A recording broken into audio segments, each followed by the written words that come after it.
Hello student, welcome to this video. आज के इस वीडियो लेक्चर में हम बात करने वाले हैं एक्सरसाइज 1.1 क्लास 9 का ये चैप्टर है, ठीक है ना। चैप्टर का नाम है नंबर सिस्टम। इसका इंट्रोडक्टरी वीडियो हमने पहले ही बना चुका है। अगर आपने नहीं देखा तो आप पिछले वीडियो में जाइए और देख सकते हैं, ठीक है। डिस्क्रिप्शन में हम लिंक डाल देंगे, वहां से भी आप देख सकते हैं। तो चलिए आज देखते हैं एक्सरसाइज 1.1। तैयार है आप सभी? Yes sir. ठीक है, चलिए अब इसमें देखिएगा, आप अपनी बुक्स निकाल लीजिए सब बच्चे, ऑनलाइन और ऑफलाइन वाले, ठीक है ना। तो इसमें पहला क्वेश्चन पढ़िएगा आप। सब बच्चे रेडी है? ठीक है, सब बच्चे कॉपी लेके बैठेंगे और पेन, ताकि आप साथ साथ नोट भी करते रहें, वरना आपको ये चीजें अभी तो समझ आ जाएंगी, फिर आप बाद में भूल जाते हो। कुछ बच्चों के साथ ऐसा भी होता है प्रॉब्लम। तो चलिए देखते हैं पहला question. Is zero a rational number? Question पढ़ पा रहे हैं सभी? जिसको नहीं दिख रहा है वो यहाँ से देख सकता है। Is zero a rational number, सब बच्चों को दिख रहा है? चलिए यहाँ पे हम लिख देते हैं, इसको सॉल्यूशन लिखते हैं सीधा। क्वेश्चन आप बुक में से ही देख लेना। सॉल्यूशन नंबर कौन सा है? 1 का। चलिए देखते हैं। इसमें पहला क्वेश्चन पूछा है, क्या जीरो एक रेशनल नंबर है? Can you write it in the form of P upon Q where P and Q are integers and Q not equal to zero. तो क्वेश्चन ये कहना चाह रहा है, क्या एक जीरो रेशनल नंबर है या नहीं है। तो रेशनल नंबर आपने पहले ही क्या पढ़ रखी है, उसकी डेफिनेशन पढ़ रखी है। तो रेशनल नंबर की डेफिनेशन हमें क्या कहती है, बताइए बच्चों, आप बताइए रेशनल नंबर की definition.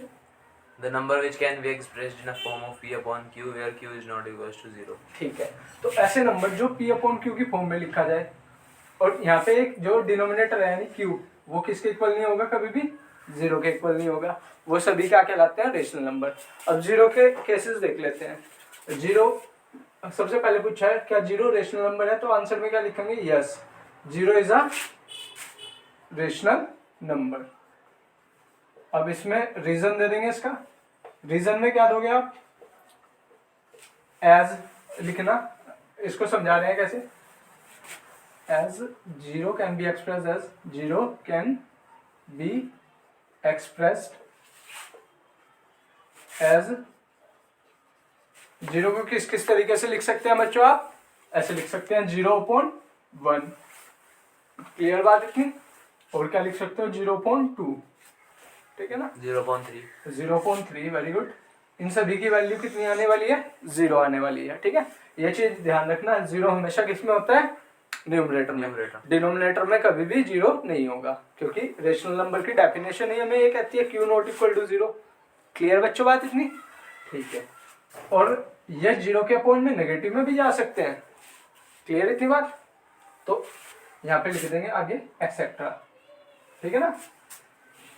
So it is so zero is a rational number, zero is a rational number. Clear इतनी बात? चलिए इसको नोट डाउन करिएगा। पहला क्वेश्चन सभी के समझ आया? जीरो एक रेशनल नंबर है। क्यों है रेशनल नंबर? क्योंकि जीरो को हम पी अपॉन क्यू की फॉर्म में लिख सकते हैं, और क्यू यहाँ पे किसके इक्वल नहीं है, जीरो के इक्वल नहीं है, तो इसलिए जीरो क्या हुआ, एक रेशनल नंबर हुआ। चलिए इसको नोट डाउन कर लीजिए। कर लिया नोट डाउन?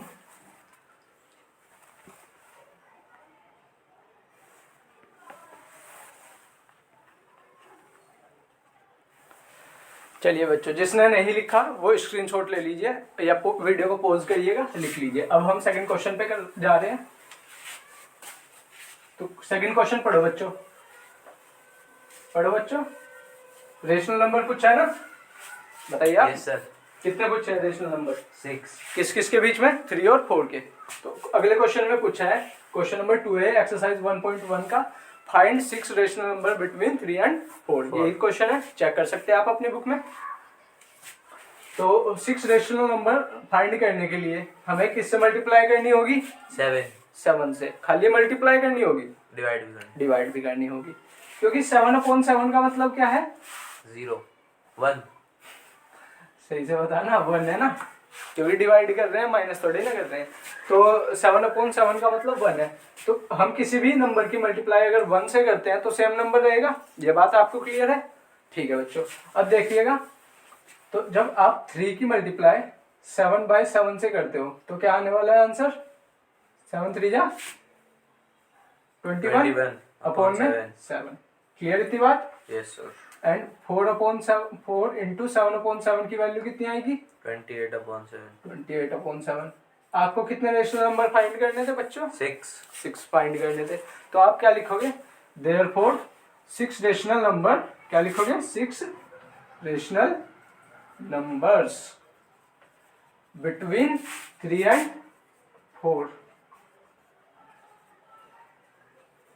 आर, कौन कौन से हो जाएंगे इनके बीच के? 21/7 और 28/7 के बीच के नंबर कौन से होंगे? एक तो हो जाएगा 22/7, फिर हो जाएगा अगला 23/7। अब आप इनके बीच में एक कोमा जरूर लगाएंगे, क्योंकि यही तो अलग नंबर को रिप्रेजेंट करेगा कि नंबर अलग अलग है, ठीक है ना। 23/7, 24/7, 25/7, 26/7 और 27/7। क्लियर है बच्चों इतनी बात? दोबारा समझना है? चलिए एक बार दोबारा से बता देते हैं हम। जब हमें कभी भी रेशनल नंबर क्या दे फाइंड करने के, किसी भी नंबर के बीच में, अभी तो यहाँ पे 3 और 4 है, अब अगला क्वेश्चन आ सकता है कुछ और नंबर दे दे, यहाँ पे 10 और 11 दे दे, कुछ भी दे सकता है, ठीक है। अब क्वेश्चन में एक चीज और कहेगा वो कि इतने नंबर निकालने हैं, फिक्स नंबर बताएगा, यानी कि आपसे कह देगा कि 2 नंबर के बीच में 6 रेशनल नंबर निकालिए। कल को वो कह सकता है कि 4 रेशनल नंबर निकालिए या 10 निकालिए। निकाल सकते हो आप? Yes sir. कैसे? देखिए, अगर हमें 6 रेशनल नंबर कहता है फाइंड आउट करने के लिए, तो हमें किससे मल्टीप्लाई डिवाइड करना होगा? 7 से, यानी कि एक नंबर ज्यादा से। ठीक है बच्चों, अगर एक सवाल का जवाब दीजिए, अगर हमसे 8 नंबर कहता 3 और 4 के बीच में फाइंड आउट करने हैं, तो हम किससे मल्टीप्लाई डिवाइड करते हैं? 9 से। Very good. चलिए आपको ये कॉन्सेप्ट अच्छे से समझ आ गया। अब नेक्स्ट क्वेश्चन पे चले। ठीक है बच्चों, इसको स्क्रीनशॉट लीजिए, वीडियो पॉज करके लिख लीजिए इसको। अब हम इसको रख कर रहे हैं। आप नेक्स्ट क्वेश्चन पढ़िए बच्चों, पढ़ो। Find 5 rational numbers between 3/5 and 4/5. ठीक है, कितना है? 3/5 4/5. एंड 4/5। इसके बीच में हमें क्या फाइंड आउट करने हैं? 5 rational. 5 rational number. तो कर सकते हो बच्चों आप फाइंड? Yes sir. चलो कोशिश करेंगे। सर जैसे कि आपने बताया था अभी, क्या बताया था कि जितने नंबर्स निकालने हैं उससे अगले नंबर से क्या करनी होती है? मल्टीप्लाई और डिवाइड करनी होती है। तो यहाँ पे किससे मल्टीप्लाई करेंगे बच्चों? 6 से मल्टीप्लाई और 6 से डिवाइड। यहाँ पे भी किससे करेंगे? 6 से मल्टीप्लाई और 6 से डिवाइड। समझ आ रही है बच्चों इतनी चीजें? यस। ठीक है, तो जब 6 से मल्टीप्लाई और डिवाइड करेंगे तो 6 3 जा 18 और 6 5 जा 30। क्लियर? ऐसे ही 6 4 जा 24 और 6 5 जा 30। अभी देखिए कि इनमें क्या चल रहा है, डिनोमिनेटर सेम आ रहे हैं, ठीक है ना। कुछ क्वेश्चन ऐसे भी आते हैं जब डिनोमिनेटर क्या हो जाए, बदल जाए। अगर इस तरह का क्वेश्चन आएगा वो भी करा देंगे, ठीक है ना। वरना चैप्टर के एंड में हम हर तरह के क्वेश्चन करा देंगे जो भी इससे बन सकते हैं, ठीक है, इस चैप्टर से। तो देखिएगा 18/30 और 24/30, इन्हीं के बीच के नंबर लिखने हैं हमें। कितने नंबर पूछे थे हमसे? 5 पूछे थे, क्योंकि हमने 6 से मल्टीप्लाई 6 से डिवाइड की ना, तो 5 नंबर पूछे थे। तो 5 क्या बच्चों, क्या लिखेंगे? 5 rational numbers between 3/5 and 4/5. Numbers between 3/5 and 4/5 are कौन कौन से हुए हैं? 19/30, 20/30, 20/30, 21/30, 21/30, 22/30, 22/30, 23/30. 23/30 एंड खत्म। बस इतने ही 5 आ गए ना। देखिए दोबारा समझ लीजिएगा, 3/5 एक नंबर था हमारा, 4/5 एक नंबर था। 2 नंबर गिवन थे हमें, और उसके बीच में हमें कितने नंबर फाइंड आउट करने थे?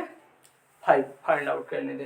तो इसलिए हमने मल्टीप्लाई किससे की और डिवाइड? 6 से, अगले नंबर से, यानी कि अब न्यूमरेटर की न्यूमरेटर से मल्टीप्लाई होती है, ये बात ध्यान रखना। तो 6 3 जा 18 और 6 5 जा 30। सिमिलरली यहाँ पे देखेंगे मल्टीप्लाई करके, 6 4 जा 24, 6 5 जा 30। अब हमें 5 जो रेशनल नंबर लिखने थे वो लिख देंगे। कैसे? इससे अगला नंबर देखेंगे कितना आएगा? 19, 20, 21, 22, 23, डिनोमिनेटर तो सबका सेम चलेगा 30 30, यही हमारा क्या आ जाएगा सॉल्यूशन इसका। क्लियर हुई इतनी बात?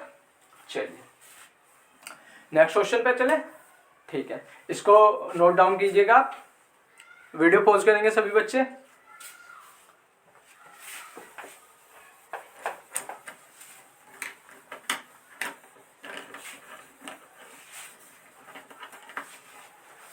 क्वेश्चन बोलिए अगला। State whether the following statements are true or false. Give reasons for your answer. ठीक है, चलिए अब हम क्वेश्चन आपको दिखाते हैं यहाँ पे। स्टेट वेदर द दिख रहा है आपको? State whether the following statements are true और false, give reason for the answer.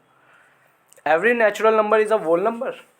First question में ये कहा है, फोर्थ क्वेश्चन है वैसे तो ये हमारा, इसका पार्ट 1 है। फोर्थ क्वेश्चन के पार्ट 1 में क्या कहा गया है? फोर्थ क्वेश्चन का पार्ट 1, इसमें पूछा है कि ये ट्रू है या फॉल्स है, और उसका अपना क्या देना है, हमें रीजन देना है। ठीक है ना। इसमें फर्स्ट में कहा है every natural number is a whole number. True. True है या फॉल्स है? True. ट्रू। क्यों है? देखिए नेचुरल नंबर क्या होते हैं? नेचुरल नंबर होते हैं 1 2 3 4, जो 1 से शुरू होते थे वही तो होते थे ना नेचुरल नंबर। क्लियर थी बात? होल नंबर क्या होंगे? होल नंबर आप इसको कंप्लीट लिख लीजिएगा, NO तो शॉर्ट में लिख देते हैं इसको, लेकिन जब पेपर होगा उसमें कंप्लीट ही लिख लीजिएगा। ठीक है ना।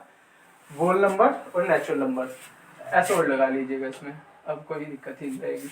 होल नंबर्स और नेचुरल नंबर्स, तो इसमें क्या आ जाएगा 0 1 2 3 डैश डैश डैश। क्लियर है की बात? होल नंबर पता है आपको कहाँ से शुरू होते थे?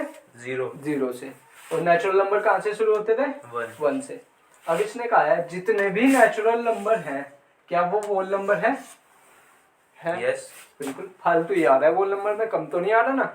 Therefore 1 2 3 dash dash dash contains in whole number, so every natural number लिख देंगे आखिरी में। so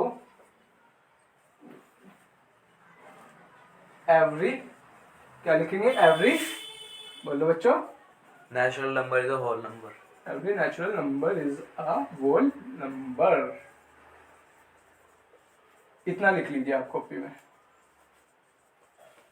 फटाफट। वीडियो पॉज करेंगे बच्चों सभी। पहला पार्ट हो चुका है इसका, ये आपकी एक्सरसाइज 1.1 चल रही है, क्वेश्चन नंबर 4 का पार्ट 1 था ये। अभी इसमें और भी क्वेश्चन बचे हैं, उन्हें अभी देखते हैं।